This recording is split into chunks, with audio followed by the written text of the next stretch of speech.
तुमच्या मनातील दुःख मी जाणतो, शांत व्हा. आमच्या समस्यांचा मार्ग सांगा गुरुजी.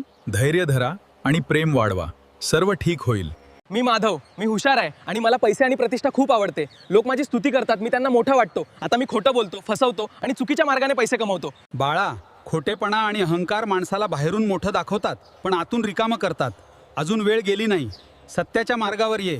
हे शब्द माधवला टोचले. त्याला वाटलं हे महाराज सगळ्यांसमोर कमी लेखतात. अहंकाराने महाराजाबद्दल गावात अफवा पसरवायला सुरुवात केली. हे महाराज लोकांना फसवतात.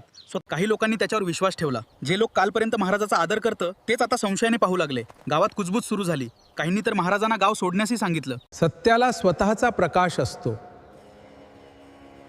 तो उगवण्यासाठी वेळ लागतो.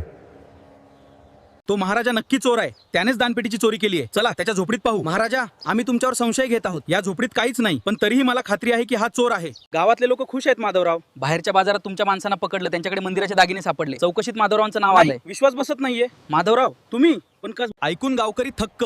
दोष देणारे महाराजाला शरण गेले. माझा अहंकारच माझा शत्रू ठरला. तुम्ही हीच सांगितलं, पण मी तुम्हालाच गुन्हेगार ठरवलं. मनुष्याचा खरा शत्रू बाहेर नसतो, तो त्याच्या आतल्या अहंकारात असतो.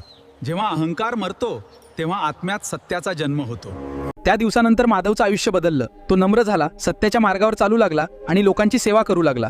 आणि गावातील लोकांना एक मोठा आध्यात्मिक धडा मिळाला. साधू संतांचे शब्द अनेकदा कडू वाटतात, कारण ते लबाड लोकांना टोचतं. पण जे सत्य असतं ते कितीही दडवी शेवटी प्रकाशासारखं उघड होतंच. म्हणून पटत नसेल तर ऐकू नका, पण साधू संताला खोटं ठरवू नका. राम कृष्ण हरी.